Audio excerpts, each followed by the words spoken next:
Welcome to the train station. Today we will be discussing the properties of multiplication, the commutative property, the associative property, and the distributive property. The commutative property of multiplication states that changing the order of the numbers being multiplied does not change the product. Take these train cars, 20 times 4 equals 80. The commutative property says we can put the train cars with factors in any order to get 80. Flip it around.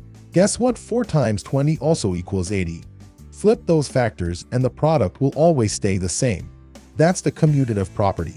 Time for the associative property of multiplication. It states that when multiplying three numbers, regardless of the way the numbers are grouped, the end result will always be the same. I need to add a few more cars to show you how this property works. There we go. Here is the equation 3 times 5 times 4.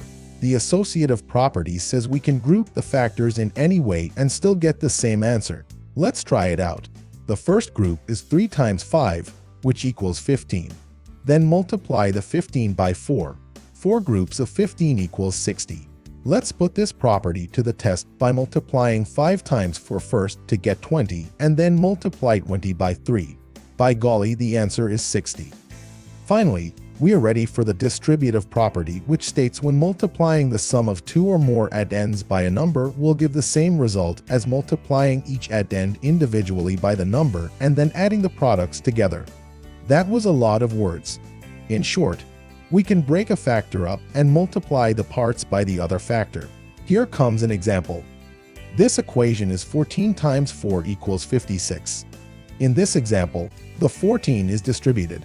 14 is broken into 10 plus 4 because these factors are easier to multiply by. I find the product of 10 times 4 and 4 times 4.